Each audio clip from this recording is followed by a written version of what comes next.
This podcast is brought to you by Progressive Insurance. You chose to hit play on this podcast today. Smart choice.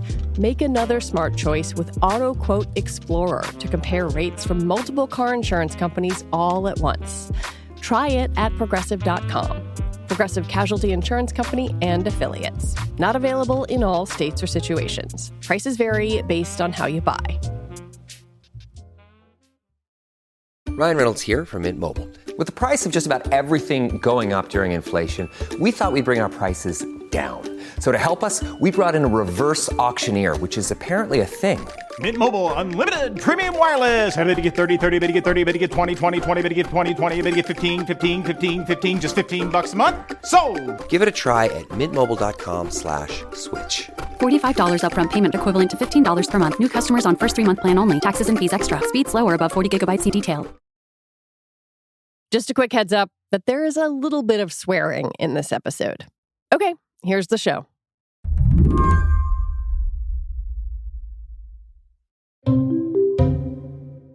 Do you know how long you've been on Blue Sky, Will? I joined pretty early on during the invite phase because a colleague of mine invited me on. So I would say probably about 1.5 years, which is like almost as long as one can have been on Blue Sky at this point, I think. What about you, Lizzie? I joined in the invite phase, although I haven't really used it. When I look at my profile, I had one post from 2023 and then like a year plus gap until very recently. That is very common. That is Will Oremus, a technology writer for The Washington Post and friend of the show. He's been having a pretty good time on Blue Sky. It reminds me a lot of an earlier era of Twitter, and I'm definitely not the first person to say that. The default feed is chronological. It's just like all the posts from all the people you follow in order, which is a rarity these days. It also, when it started, it was sort of like this small community. Like you felt like you were part of something for a while. And now that's changing as it grows. But like one of the cool things about it for a while was your bosses weren't on it for the most part, right? Like you felt like you were talking to friends, and it was sort of more casual. It is growing into something different now, but it still retains a lot of old school charm.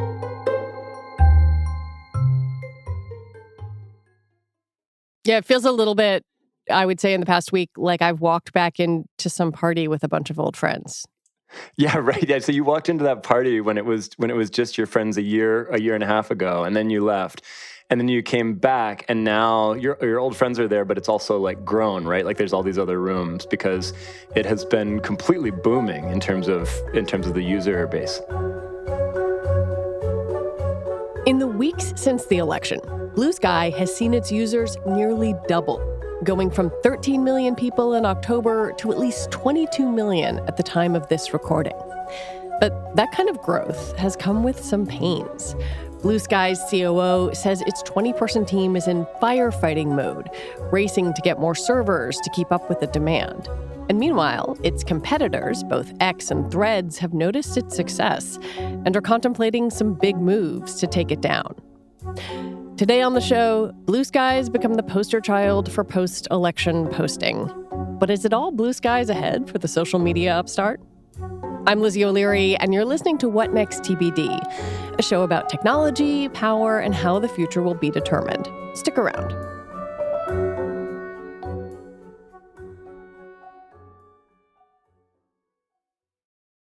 It's always nice to get more for less. So here's a life hack that can automatically put some extra cash in your pocket. Discover will automatically double all the cash back you've earned on your credit card at the end of your first year with Cashback Match. So you could get some money for this holiday season and get more next holiday season. It pays to Discover. See terms at discover.com/creditcard. It's always nice to get more for less. So here's a life hack that can automatically put some extra cash in your pocket. Discover will automatically double all the cash back you've earned on your credit card at the end of your first year with Cashback Match. So you could get some money for this holiday season and get more next holiday season. It pays to Discover. See terms at discover.com/creditcard. Since Elon Musk bought X, and especially since he remade it as a proxy for the Trump campaign, there's been a lot of talk about users fleeing the platform. Perhaps that's not surprising, since a lot of Musk's policy changes alienated more progressive users. But the truth is, it's very hard to know exactly how the user base has changed. Twitter was a public company, and as such, it had to report quarterly earnings. It had to use certain standard metrics around growth and engagement and such. It doesn't have to do that anymore. It's a private company. And so all we really have to go on are occasional pronouncements from Elon Musk and his CEO, Linda Yaccarino, about how great things are going. And then occasional studies by these third-party analytics firms that don't really have access to all the data, that are taking guesses, most of which I think taken together, my general impression is that X has pretty much plateaued since Musk has taken over in terms of users. It has certainly fallen off in terms of advertisers, and it may have also fallen off in terms of users. It's just really hard to say. A lot has been made of this rightward shift on X and people sort of fleeing the platform. And I think one of the things that I want to try to unpack a little bit is whether there is any way to tangibly understand or quantify what effect that has had on X, what effect that has had on the voices that are on there, or if really we're just looking at anecdotes and guessing because it's not a public company. So there actually have been some studies of what the effects have been of Musk's changes on X. And one of them was research done by my colleagues at the Post. They wrote a story. The headline is, "On Elon Musk's X, Republicans go viral as Democrats disappear." That maybe would seem to overstate things. I think the Democrats who are disappearing are like the ones deactivating their accounts, but the ones who are staying are getting less and less reach relative to conservative public figures. So if you look at tweets on X that get more than 20 million views, according to X's dubious public view count measures, the number of Republicans who get those viral tweets on X has gone steadily up per quarter. So from 5 to 19 to 29, while Democrats has gone down from 8 and then 3 and then 6. So Republicans are getting more viral tweets on X. The White House, since Elon Musk took over X, the White House, its views have gone steadily down. That's the Biden White House, of course. I wouldn't be surprised to see, Trump's White House numbers go up. And just in general, it is becoming a conservative-leaning platform in many ways. What has Elon said about this publicly? He says that he wants it to be a platform for everyone, and that free speech means free speech even for his critics.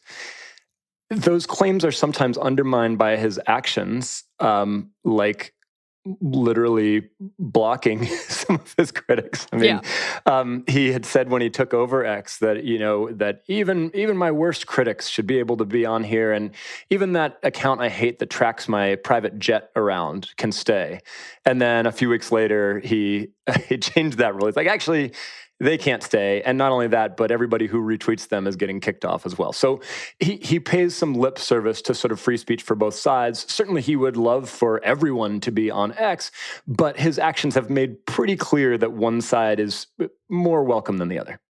One way to track how many users X is losing is to look at the gains of the other major text-based social platforms. Take Blue Sky. It was co-founded by Jack Dorsey in 2019, and the premise was a decentralized Twitter alternative. It started as an invite-only platform and gained popularity with people who were extremely online and disenchanted with Elon Musk. Now, Blue Sky is run by engineer Jay Graber, who helped build the platform, and is majority owned by its employees. Blue Sky has grown by, I think, about 50%. Which is staggering. I mean, this has been around, it's not an old platform, but it's been public for 9 months. It's been around for a year and 9 months, give or take. And more than a third of its users today have joined just in the past 3 weeks. So that's been a tremendous bump. And you can also look at some metrics that give us a hint of what's happening on X. So I talked to folks from this analytics firm, SimilarWeb. They track the website that people go to when they're deactivating their X account on the web. They see how many hits that website gets. That website got its record high hits on the day after the presidential election. So 171,000 people visited the site that you only get bumped to when you try to deactivate your X account on the web. And again, that's not counting people who deactivated on mobile. So in a single day, they lost, maybe 250,000 users. Well, yeah, I wanted to sort of dig into that a little bit because Blue Sky has had, 8 million downloads, I think, over the past weekend, about 22 million users. Those numbers are small compared to X or Threads, but it has this buzziness, and I wonder, how you would describe what makes it unique. What makes it, feel like it's sort of momentarily in the zeitgeist? Yeah, that's a great question.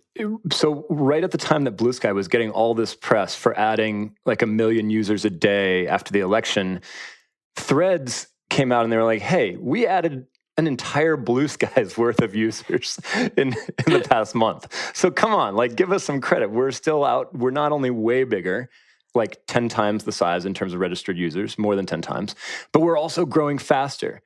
But then everybody's like, well, why does it feel like everyone's on Blue Sky then? Why does Threads kind of feel empty? And I think there's a couple explanations for that.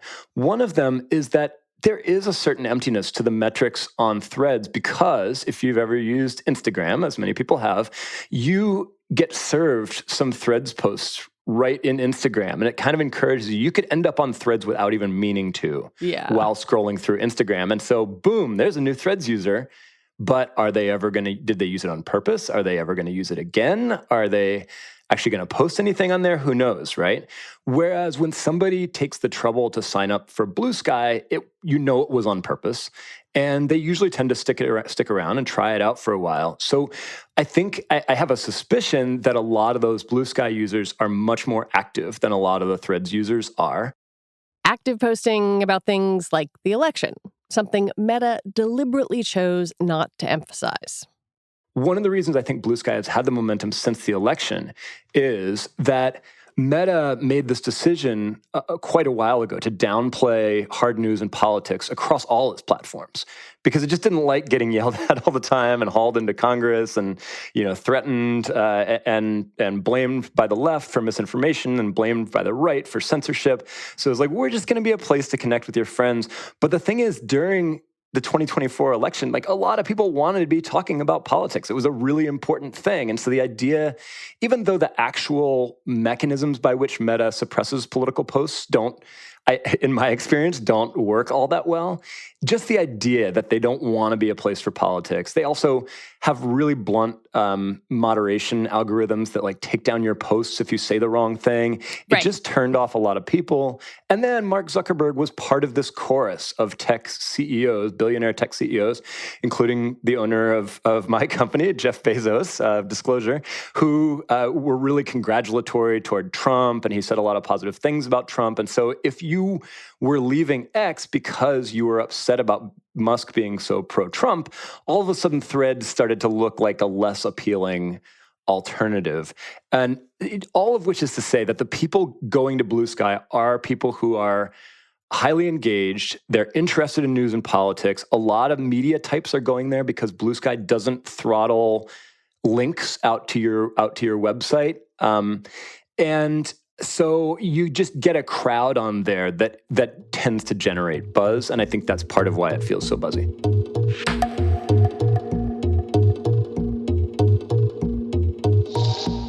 When we come back, is the future of the global town square actually just lots of little ones?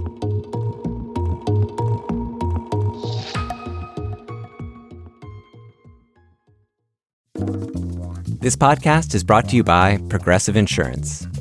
Do you ever find yourself playing the budgeting game, shifting a little money here, a little there, just hoping it all works out? Well, with the Name Your Price tool from Progressive, you can be a better budgeter and potentially lower your insurance bill, too. You tell Progressive what you want to pay for car insurance, and they'll help you find options within your budget. Try it today at Progressive.com. Progressive Casualty Insurance Company and Affiliates. Price and coverage match limited by state law. Not available in all states. This episode is brought to you by Atlassian. Atlassian makes the team collaboration software that powers enterprise businesses around the world, including over 80% of the Fortune 500. With Atlassian's AI-powered software like Jira, Confluence, and Loom, you'll have more time to do the work that matters. In fact, Atlassian customers experience a 25% reduction in project duration per year. Unleash the potential of your team at Atlassian.com. Atlassian. How about listening to the sounds of Istanbul?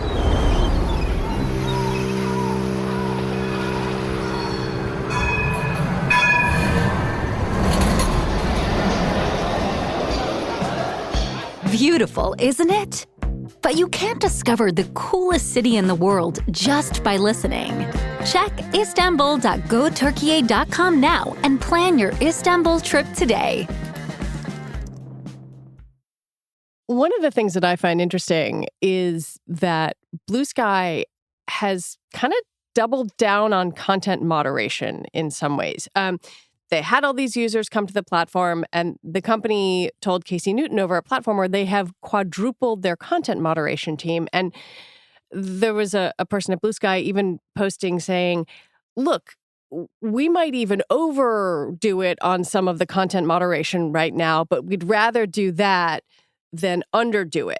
That is a very different place from a policy perspective than the other social platforms are at right now. They seem to be going the other way.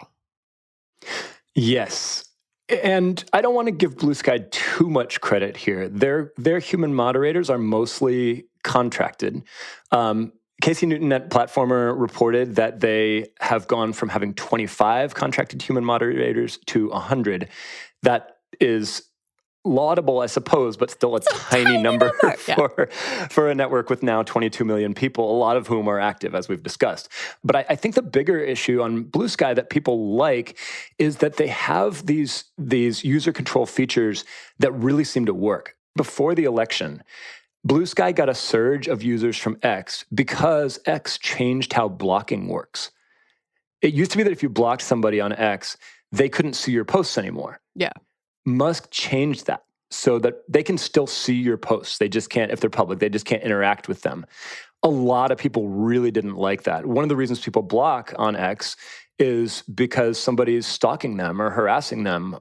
And if you can't keep them from seeing your posts anymore, then you can't stop them from doing that anymore. So Blue Sky got a lot of people because Blue Sky's block feature, which is affectionately called the nuclear block, not only means they can't see your posts, but any interaction the two of you have ever had in the past goes away. They can't like do anything with you. You basically don't exist for them on the site anymore. And people seem to value that. Yeah. Blue Sky also supports shared block lists where you can say, look, here's 100 assholes that you should block. And if people trust you, they might block the same 100 people. That has its downsides, but a lot of people really seem to value that. And so I think it's those user sort of self-moderation features that is appealing to a lot of folks. I want to ask you about two business model aspects. Blue Sky's built on an open source platform, and it is not making money. Does it matter? Like, do those things matter? That's a great question. I mean, I think it's going to matter in the long run. Right now, Blue Sky is growing really fast with a very threadbare team. I think they have 20 full-time employees. And, Meta has, I don't know how many tens or hundreds of thousands of employees. X has many thousand at least, even after Musk slashed the workforce. They're going to need people to do stuff like content moderation if they keep growing. When you go from a small platform to a big platform, and they're not there yet, but they're headed in that direction, you get a whole host of new problems, like people posting child sexual abuse material. You get foreign interference campaigns. It's like once you're big enough to matter, all the bad folks come out and try to manipulate their platform. They're going to need money to pay for that. They do not have much revenue to speak of at this point. The only revenue they have comes from a deal with the domain service Namecheap that lets you do the thing I talked about at the beginning, where you can buy your own domain from Namecheap and then use that as your handle. That's got to be a tiny trickle of money. They have not said that they're going to do advertising. If they stick to that, that's cutting off a very large potential income source. I wouldn't be surprised if they change that someday, because every company says they're not going to do advertising until they do advertising. But yes, they're going to need to make money if they want to handle the problems that come with being a more mainstream platform in the future.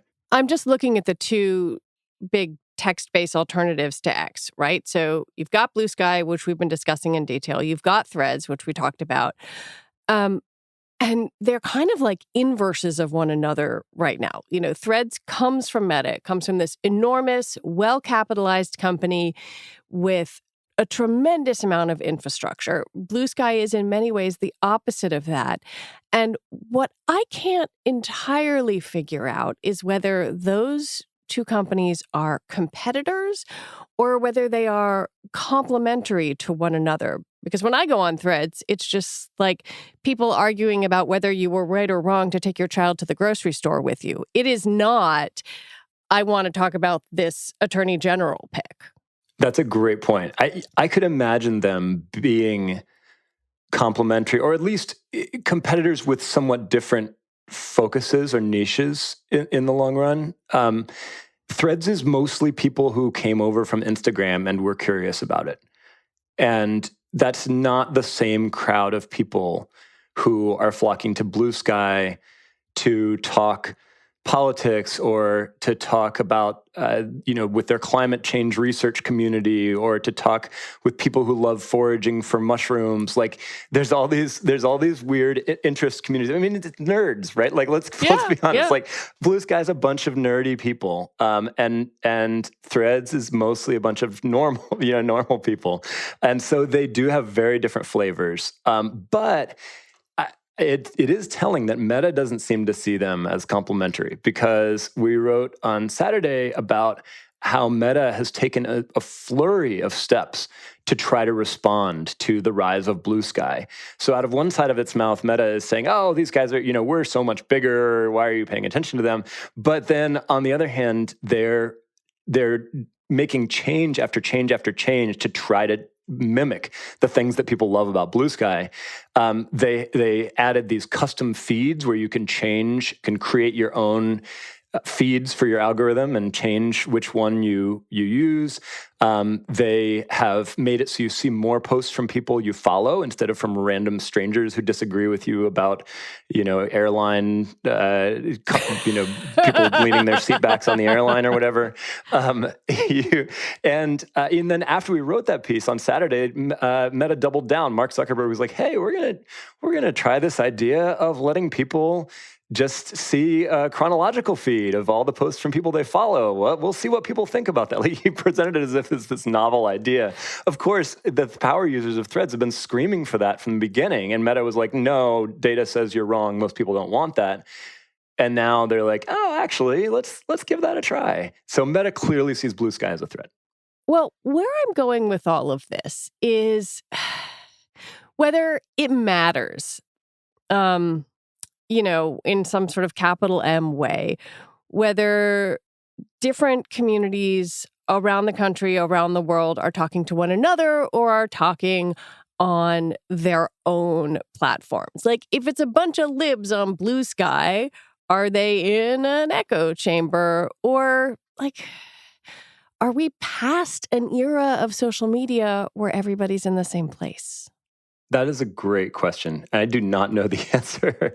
It'll be really interesting to see how it plays out. I mean, X, Twitter, even at Twitter's peak, it was still a fraction of the population, right? It was still the people who really care about following news or politics or sports or culture or whatever. Yeah, but every government agency was on there. Yes. Every major corporation was on there. Even if it was small, it was, quote unquote, important.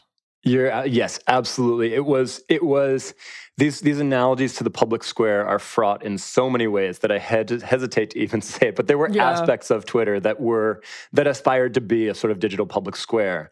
And if there are now different squares for the left and the right, what does that mean? I do not know, but it's fascinating to watch.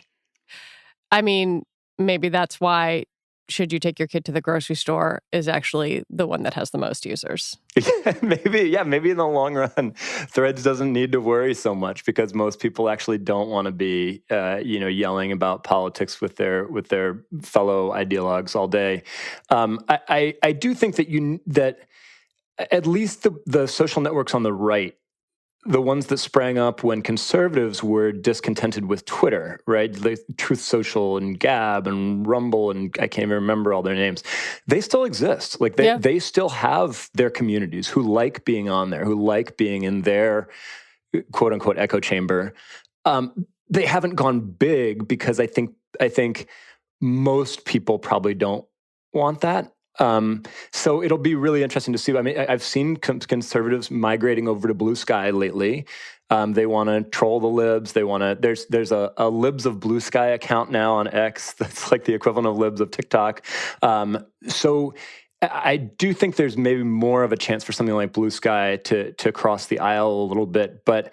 Yeah, I don't know. I don't know how that'll play out, but it mirrors what's happened with the media, right? I mean, the media, more and more people get their information from influencers or from news or from media outlets that align with their values and biases, and maybe that's where social media is headed as well.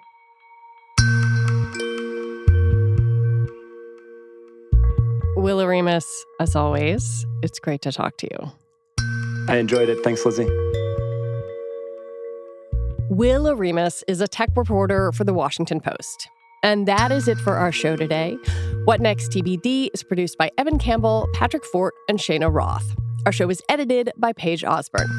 Alicia Montgomery is vice president of audio for Slate, and TBD is part of the larger What Next family.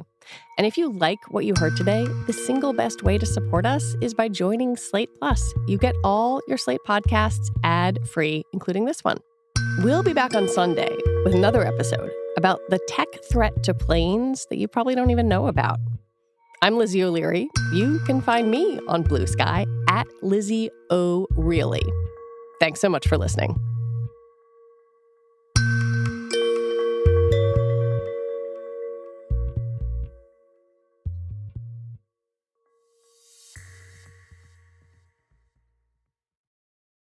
It's always nice to get more for less. So here's a life hack that can automatically put some extra cash in your pocket. Discover will automatically double all the cash back you've earned on your credit card at the end of your first year with Cashback Match. So you could get some money for this holiday season and get more next holiday season. It pays to Discover. See terms at discover.com/credit card.